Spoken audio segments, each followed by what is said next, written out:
In my experience, in my bubble of social media and my fan base, I'm looked at oftentimes as like this example of like what a man can be, or like how a woman should be treated by a man, or the way that I talk about my wife, or how present I am as a father, and all of the things that social media can paint.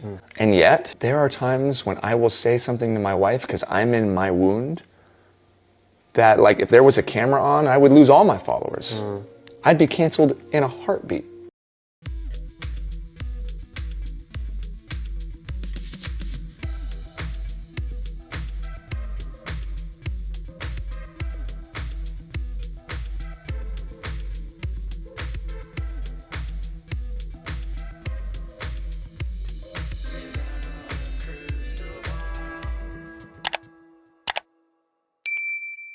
Hi, besties. It's Katie from Without a Crystal Ball. Now that I'm over the subpoena stuff with myself, well, you know what's going on. I wanted to just talk to you guys about something that came into my inbox as a tip. And I have been hanging on to this for, I don't know, a couple months now. And I didn't know what to do with it. And I got this information a couple weeks before Justin Baldoni's lawsuit was dismissed. And I truly thought when his case was dismissed that they were going to somehow appeal it or do something because of all of the evidence that they had. And I thought that they had a solid case and they could just appeal given the information they had, which proved without a doubt that Leslie Sloan was giving information to media outlets, and what she was telling them for Blake to try to spin the narrative is pretty shocking. And it wasn't all of what was reported. And I remember when I first got the tip and I was reading through what the allegations were that were given to this person, I thought there's no way that she was SH'd or essayed or whatever you want to call it, because what she was telling people wasn't, it literally is the smoking gun. It's the smoking gun in the case that proves that she's lying. And I have been hanging on to this for, like I said, a couple months. And when I saw it, I didn't know what to do. And then I cross referenced it and reached out to a couple people that have been anonymous sources that if I was ever subpoenaed for documents or records, I would never give up. I would never provide my source information to Blake Lively, no matter how hard she tried. And in August of 2024, when everything hit the fan with Blake Lively after the premiere and all of the backlash happened to her about how she was portraying how she was portraying the film, how she was acting on the junket, the marketing of the film.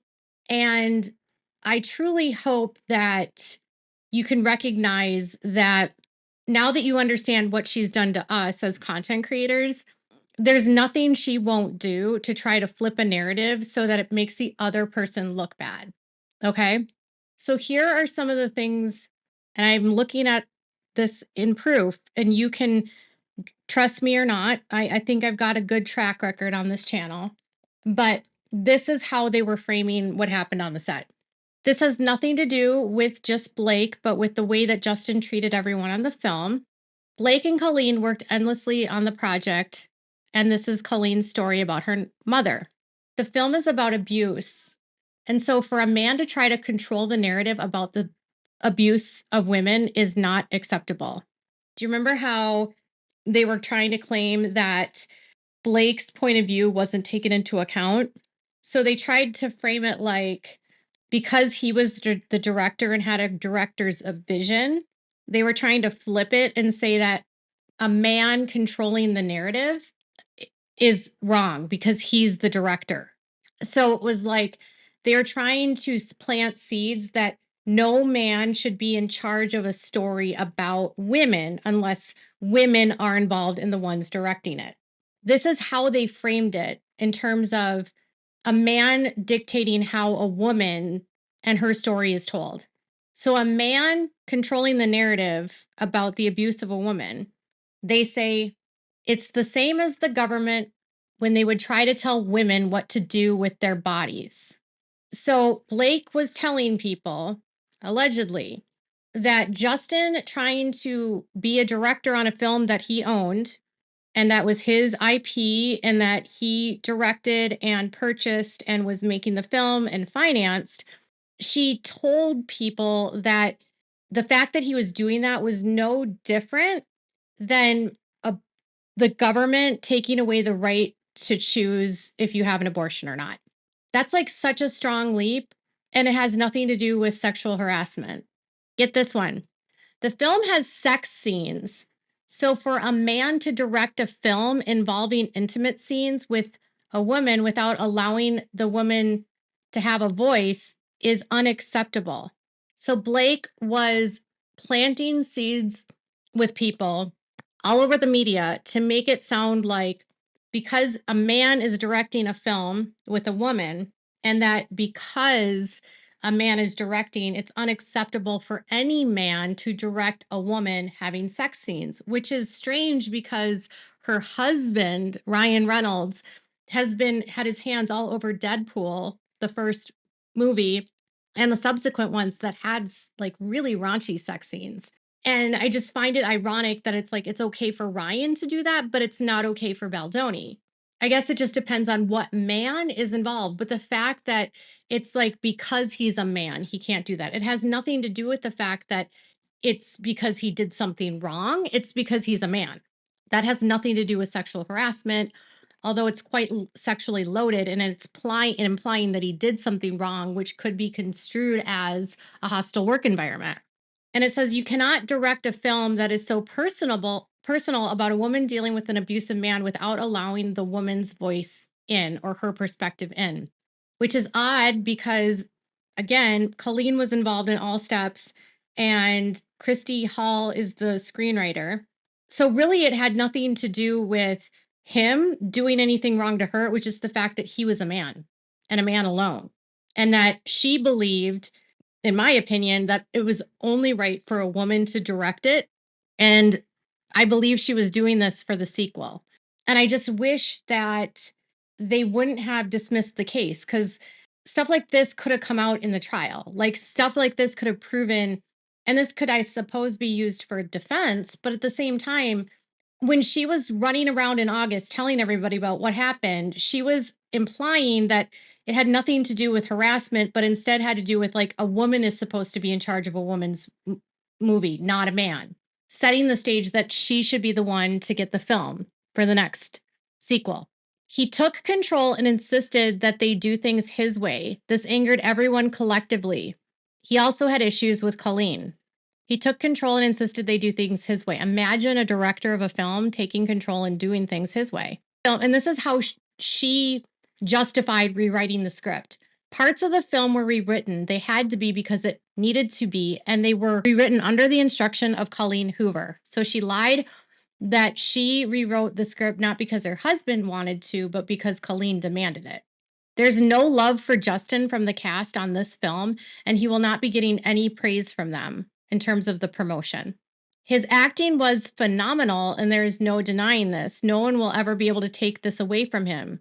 The issues that arose from his directing a film so serious and so important about domestic abuse without allowing the woman's perspective is the problem. So they were trying to frame it like he didn't take it seriously. He didn't take the woman's point of view into account. He didn't work with women throughout this, even though he did. After the promotion and PR for this film is over, this will be talked about, but no one wants to take away from the brilliance of the film. So again, implying that the fact that a man directs a film about a woman's abuse and intimate sex scenes is akin to abortion rights for women is it proves that she's always using divisive, politically charged language to drive home points to win narratives and win favor. This is likely what he would want, but they are not about to allow this to happen. This is why no one will say a word about what happened. So She was trying to frame it like Justin was the one that was out there trying to get everyone to say something about him, and that they were just gonna say nothing because why would they say anything? That's what he wants. And then this is the part where I remember when I saw this, I was like, "This is why they left him out of the promotion. This is the smoking gun." It has nothing to do with Blake being unsafe around him or feeling unsafe. It was having to do with they wanted to make him look like he had lost interest, was disinterested, and was forcing everyone to do the work for him. Blake and the others in the film have been promoting this for months. Justin, on the other hand, was allowing them to do this. Also, he's lazy. And they also wanted to make clear that Ryan had nothing to do with this, and he's not involved with the film, and he's just Blake's husband. So the real truth about why they didn't want him on the red carpet, and the real truth they didn't want him to be in the promotions, was so that she could frame him as lazy, disinterested. Not that he had been isolated and alienated and told he can't show up, but she wanted him to look like he wasn't doing any of the work. And she wanted to make it look like she put in all the work. The truth was is she wanted to frame herself as the director of the film, and she wanted to push him out.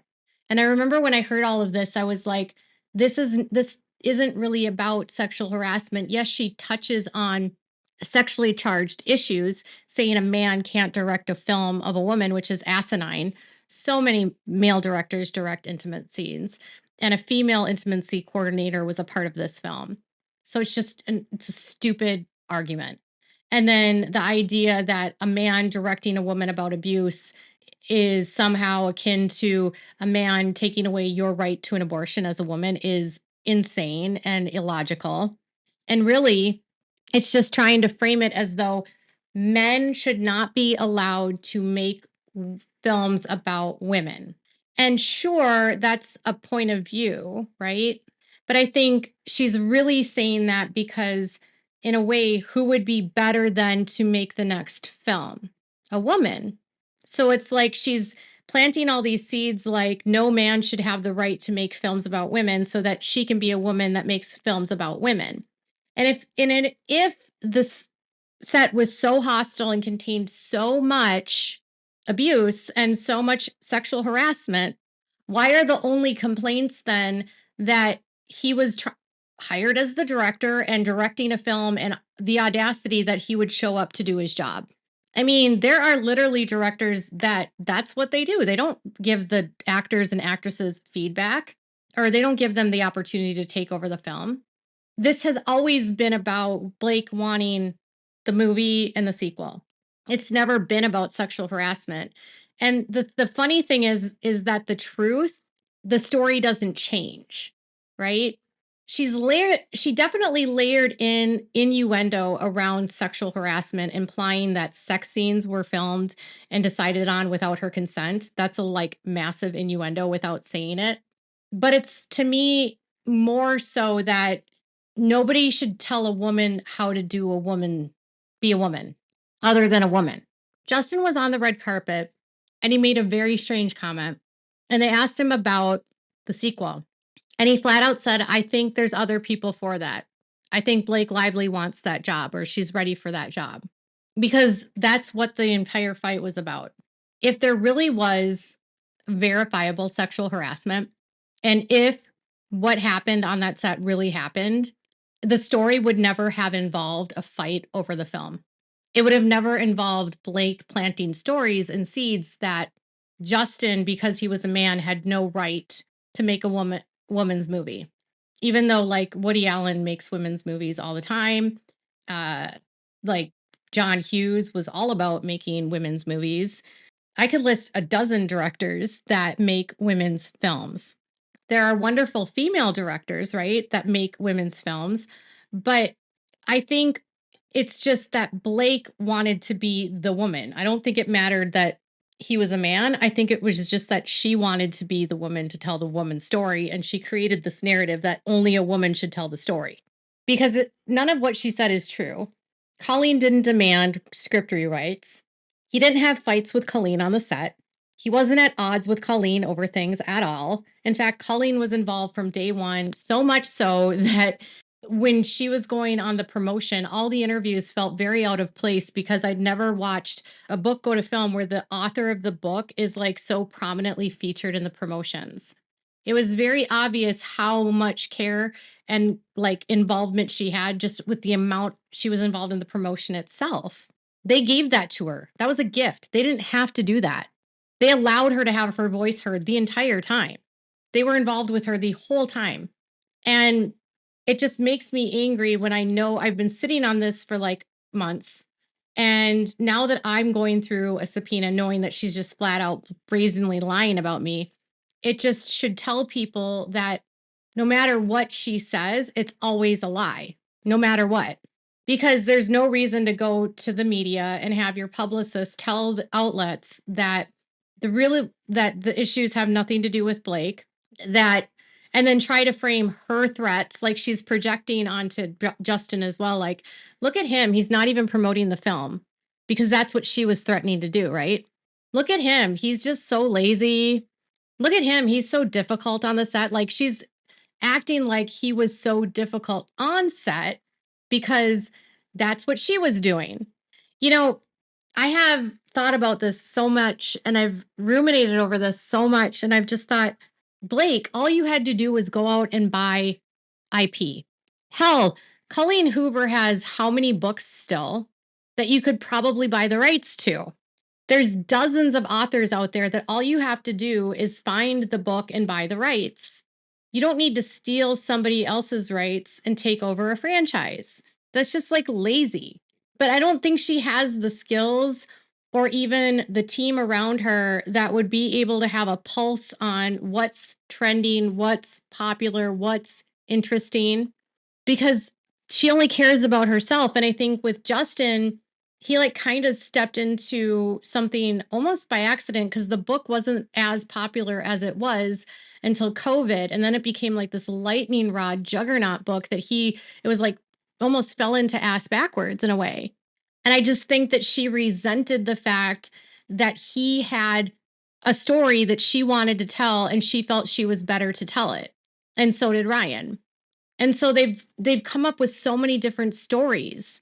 So on the one hand, Ryan's running around to some people and saying he's a predator, you can't show up to the film, we're going to like beat you up allegedly.